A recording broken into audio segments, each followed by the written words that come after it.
Di satu sisi Anda melihatnya, berkaitan dengan kebijakan ataupun juga langkah The Fed ke depannya dan mungkin pengaruhnya kepada pergerakan harga emas sendiri seperti apa? Apakah mungkin nanti emas bahkan, bisa menembus level psikologis 2.000-nya atau bahkan ke 2.100 begitu Pak Ahmad Zudi? Kalau dari harga emas sendiri ya Mbak, memang ada sifat, fundamental emas yang, dia akan sangat gampang naik harganya ketika ada, ketidakpastian ekonomi global ya. Tapi pasca, ketidakpastian ekonomi global tersebut mereda, harga emas akan sulit kembali ke level awal karena apa? Karena sifat emas itu merupakan safe haven, jadi bukan buat trading ya sebenarnya, mostly bukan buat trading. Ketika orang beli emas, orang akan stay megang emas sehingga di situ mungkin ada supply yang berkurang dan makanya harga emas itu bisa bertahan untuk cukup tinggi. Kalau misalnya kita lihat kita tarik 10 tahun saja dari 2010 hingga sekarang, harga emas kan trennya cenderung meningkat dan emas itu punya karakteristik tambahan nih. Sekarang itu emas, bukan sekarang maksud saya, emas itu punya karakteristik sebagai safe haven, di mana ketika suku bunga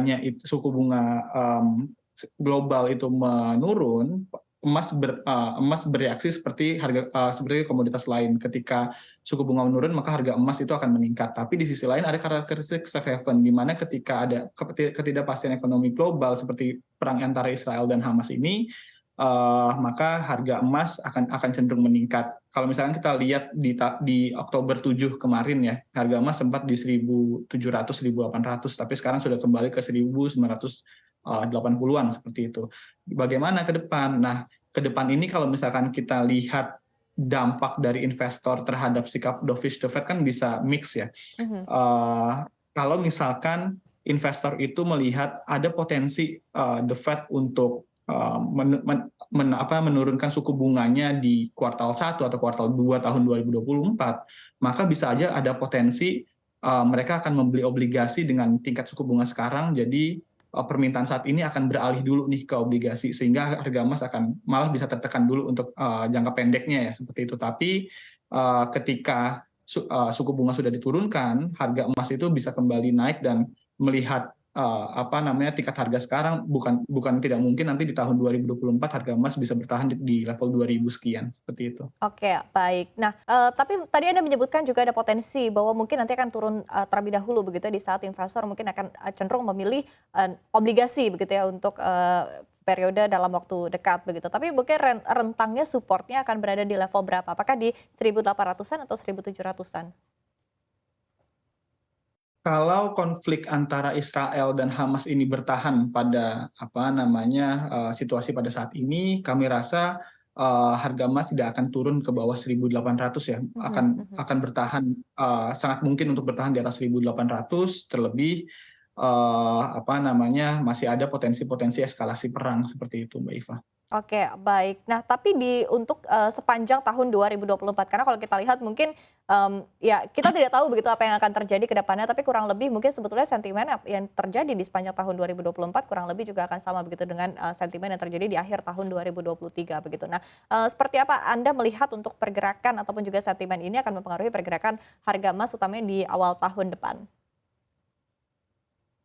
Karena di awal tahun depan itu masih ini ya Mbak, market masih bisa dibilang sentimennya masih akan mix, market tidak tahu apa yang akan dilakukan Mhm. The Fed, karena kita bisa ambil contoh pada saat ini, guidance-nya The Fed itu hingga akhir tahun 2023 masih akan menaikkan satu kali lagi ke 5,75, tapi ternyata market konsensusnya berkata lain, market konsensus berpikir kalau stay di 5,5 saja sudah cukup.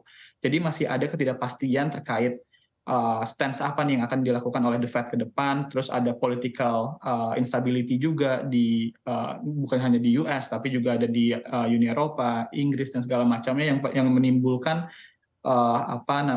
ketidakpastian yang lebih tinggi sebenarnya. Dan disinilah emas sebagai safe haven atau aset dengan nilai lindung tertinggi ya masuk, dan potensi-potensi inilah yang pada akhirnya bisa menahan harga emas di level yang cukup tinggi di sekitar 1.900 hingga 2.000 ke atas di tahun depan itu bukan bukan sangat tidak mungkin seperti itu Mbak Eva. Oke, baik. Tapi overall, Pak Zudi begitu tadi sekali lagi kita melihat begitu ya data dari perekonomian Amerika Serikat yang terbaru dan, tentunya konsensus ya untuk sikap, The Fed ke depannya. Apakah artinya menurut Anda memang volatilitas ini sudah mulai agak mereda begitu ke depannya? Sehingga akhirnya berpengaruh juga kepada tadi pergerakan harga komoditas akan lebih, cenderung bisa kita katakan tadi ya seperti yang Anda sebutkan bahwa memang, untuk pergerakan harga komoditas mungkin tidak akan terlalu jauh begitu pergerakannya dengan kondisi saat ini?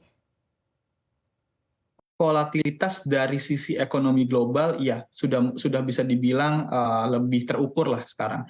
Apa namanya inflasi di US sudah mulai mencapai target mereka, terus juga labor marketnya sudah mulai cooling down, begitu juga di China. Banyak analis yang sudah berpikir China itu mulai akan recover bukan di tahun ini memang, tapi di tahun 2024. Tetapi kan ada faktor ketidakpastian lain nih yang bisa berdampak pada ekonomi global seperti eskalasi perang Israel dan Hamas, lalu juga tensi politik di beberapa negara yang disebabkan pasca leader global, posisi leader pemimpin global pada perang Israel Hamas ini yang semakin tidak jelas seperti itu. Hal-hal seperti itulah yang sebenarnya bisa memberikan ketidakpastian tambahan walaupun dari sisi ekonomi globalnya sendiri sudah mulai membaik seperti itu Mhm Mbak Eva. mhm.